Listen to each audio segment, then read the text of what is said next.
청원경찰의 무기, 과연 어떤 경우에 또 어떤 절차를 거쳐서 회수될까요? 특히 2022년에 법이 개정되면서 이 과정이 아주 구체화됐는데요. 오늘은 바로 이 지점, 공공의 안전과 개인의 권리가 만나는 이 정교한 절차에 대해 한번 제대로 파헤쳐 보겠습니다. 오늘 우리가 함께 따라가 볼 이야기의 순서입니다. 먼저 청원경찰이 왜 무기를 갖게 되는지부터 시작해서요. 어떤 상황에 무기를 회수해야 하는지, 그리고 가장 중요한 새로 생긴 3단계 절차는 뭔지, 마지막으로 이 모든 게 어떻게 안전과 권리의 균형을 맞추는지까지 쭉 훑어보겠습니다. 네, 그럼 첫 번째 이야기입니다. 애초에 청원경찰이 어떤 사람들이고 왜 무기를 소지할 수 있는 건지 이 기본 배경부터 확실하게 짚고 가야겠죠? 자, 청원경찰법을 보면요. 이분들이 그냥 사설경비업체 직원과는 다르다는 게 명확히 보입니다. 국가 중요 시설을 지키고 결정적으로 경찰의 직접적인 감독을 받는다는 점에서 그 무게감이 완전히 다르죠. 그렇죠. 법적으로 임무 수행을 위해 무기를 가질 수 있는 권한이 주어집니다.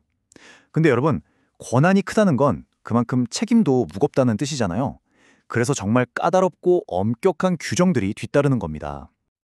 자, 그럼 이제 본론으로 들어가서 대체 어떤 상황이 벌어지면 이 청원경찰의 무기는 일단 회수해야겠다고 판단하게 될까요?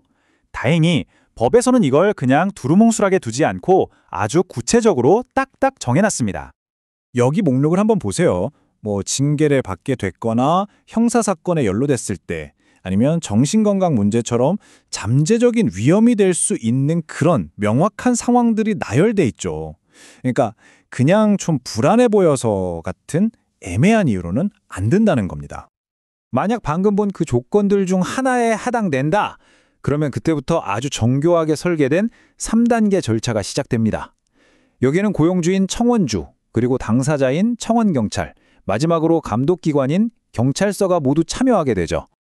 자, 바로 이 부분입니다. 오늘 이야기의 하이라이트이자 2022년 개정법의 가장 중요한 내용이죠. 새롭게 만들어진 이 3단계 절차, 지금부터 하나씩 제대로 뜯어보겠습니다.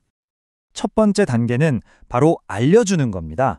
당신의 무기를 이러이러한 이유로 회수하기로 결정했습니다. 라는 사실을 당사자에게 공식적으로, 그것도 서면으로 명확하게 전달해야 해요. 모든 절차의 투명성을 확보하는 첫 단추인 셈이죠. 그런데 여기서 정말 현실적인 예외 조항이 하나 나옵니다. 만약에 상황이 너무 급박해서 서류부터 챙길 여유가 없다. 그럴 때는 어떻게 할까요? 법은 안전이 먼저다 라고 말합니다. 일단 무기부터 회수하고 통지는 나중에 할 수 있도록 길을 열어둔 거죠. 정말 중요한 포인트예요. 자, 무기를 회수했다고 해서 이게 그냥 내부적으로 조용히 처리하고 끝낼 수 있는 문제가 절대 아닙니다. 반드시 감독기관인 관할 경찰서에 공식적으로 보고를 해야만 해요. 심지어 기한도 정해져 있습니다. 딱 7일, 일주일 안에 보고해야 한다는 건데요. 이 짧은 기한만 봐도 이 사안을 얼마나 엄중하고 또 시급하게 다루고 있는지가 느껴지시죠? 드디어 마지막 3단계입니다. 바로 경찰의 감독 기능이 발동되는 순간이죠. 보고를 받은 경찰서장이 청원주의 결정이 과연 타당했는지를 직접 확인하러 나서는 겁니다. 이게 바로 외부의 객관적인 검토 절차라고 할 수 있겠죠? 그리고 이 과정에서 정말 중요한 의무가 하나 있는데요.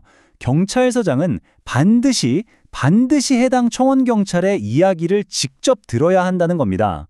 이게 그냥 일방적인 조사가 아니라 당사자의 입장도 충분히 듣고 판단하겠다는 아주 중요한 공정성 확보 장치인 거죠.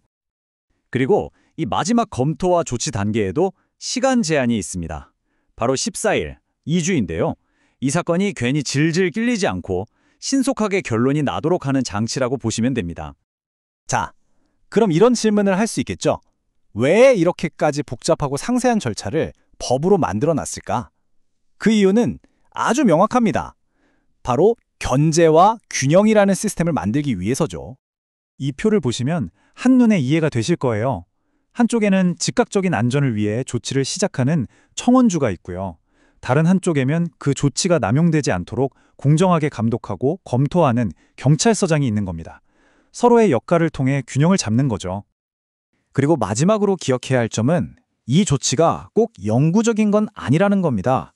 애초에 무기를 회수했던 그 이유가 사라지면 다시 무기를 지급하고 완전한 직무에 복귀할 수 있는 길도 이렇게 명확하게 열어두고 있습니다. 결국 이 모든 정교한 절차는 단순히 누군가의 무기를 빼앗는 과정이 아닙니다. 혹시 모를 위험으로부터 우리 모두를 보호하는 동시에 조치를 받는 개인의 권리 또한 부당하게 침해되지 않도록 지키려는 아주 세심한 노력인 거죠. 과연 이 제도가 그 최적의 균형점을 잘 찾아가고 있을지 여러분은 어떻게 생각하시나요? 한 번쯤 같이 고민해 볼 만한 질문인 것 같습니다.